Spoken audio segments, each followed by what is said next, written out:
Welcome to Headline News. This is Maria Hahn. Texas first to file lawsuit against Biden administration's deportation pause. Texas Attorney General Ken Paxton announced on Friday, January 22nd, that he is suing the Biden administration for pausing illegal immigrant deportation orders because it violates the Constitution and the agreement between the government and the state of Texas, hence harming the state of Texas. The state has filed a court case on the issue, asking the court to stop the Biden administration's Department of Homeland Security from implementing the policy. The move makes Texas the first state to file a lawsuit against the Biden administration. Paxton wrote in his 22nd filed complaint that the Biden administration, on its first day under oath of office, announced a repeal of the deportation law enacted by Congress and a moratorium on deportations of illegal immigrants under that law. In the process, Biden's administration ignored basic constitutional principles, violated a written commitment signed by the Department of Homeland Security and the state of Texas to cooperate in addressing immigration enforcement issues, and failed to consider the harm this freeze would cause on Texas. The Department of Homeland Security, in a previously issued written commitment, stated that it would give the state of Texas 180 days advance notice if it wanted to significantly change this deportation law. Our state defends the largest section of the southern border in the nation. Failure to properly enforce the law will directly and immediately endanger our citizens and law enforcement personnel, the complaint reads. Biden signed a moratorium on immigration deportations on his first day in office. The memo, released January 20th by Acting Homeland Security Secretary David Pekoski, shows that for 100 days beginning January 22nd, authorities will suspend deportation of immigrants except for those suspected of having engaged in terrorist activity or espionage. The U.S. Department of Homeland Security has not yet commented on the news. Texas Governor Greg Abbott had already said by January 15th that Texas would sue the Biden administration on a case-by-case basis for policies that undermine the rights of local people. Analysts at Forbes believe more conservative-held states will challenge the Biden administration's unwelcomed policies after Texas launches its prosecution.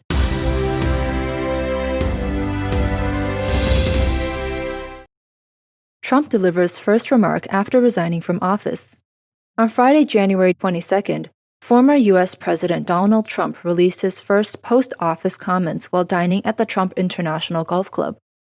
After leaving office, Trump played golf at his private club on both Thursday and Friday. At the club, Trump also dined with friends at the grill room, where the buffet service included bowls of crab bisque and tender slices of flank steak. Journalist Rob Crilly from the Washington Examiner asked him questions during that time, to which Trump gave a short answer. He said, "We'll do something, but not just yet."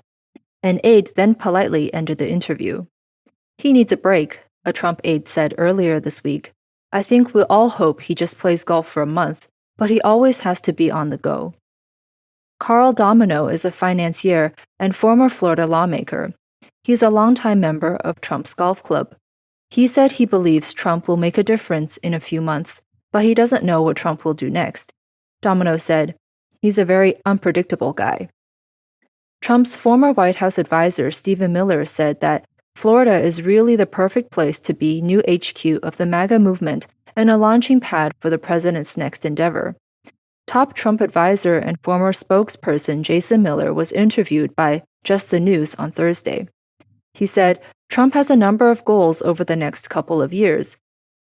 Winning back the House and Senate for Republicans in 2022 to make sure that we can stop the Democratic craziness."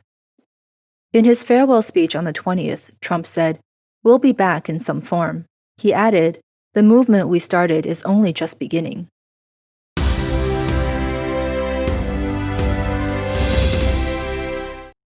Outraged with the insult to the National Guard in Washington, D.C., multiple governors recalled troops. At least 8 governors, including the governors of Texas, Florida, and New Hampshire, have recalled their state's National Guard soldiers from Washington, D.C. after the media broke the news that the National Guard had been treated unfairly in Washington recently. According to Politico, nearly 5,000 National Guard soldiers who were on duty for Biden's inauguration were kicked out of the Capitol after the ceremony and dumped in a parking lot. The nightmare temperature was 4 degrees Celsius, and all the soldiers were crammed together with no internet and only one power plug. We honestly just feel betrayed, an anonymous soldier said in an interview. After everything went seamlessly, we were deemed useless and banished to a corner of a parking garage. Texas Governor Greg Abbott, Florida Governor Ron DeSantis, and New Hampshire Governor Chris Sununu were so upset with the treatment of the soldiers that they all announced the recall of their state's National Guard units. The National Guardsmen were sent to Washington, D.C. to police the Capitol before the House and Senate certified the Electoral College results on January 6th. Florida Governor DeSantis tweeted on January 22nd, "Last night, I ordered our Adjutant General to bring Florida National Guard soldiers home to the National Capital Region." In an interview with the Fox and Friends television show on Friday, January 22nd, DeSantis said Florida's National Guardsmen have not been treated well since the riots at the Capitol on January 6th, especially after the FBI claimed to be clearing the soldiers for people who could pose a potential threat. After the FBI investigation, several National Guardsmen who were supposed to attend Biden's inauguration were dismissed for suspicious behavior. These folks are soldiers. They've served our country all around the world. They've served our state of Florida after natural disasters. They're serving right now, helping with vaccinating senior citizens, DeSantis said. They're soldiers, he continued. They're not Nancy Pelosi's servants, and this comes on the back end of them trying to investigate the backgrounds of our guardsmen. In Florida, we did not let them go into their political beliefs. I thought that was totally inappropriate.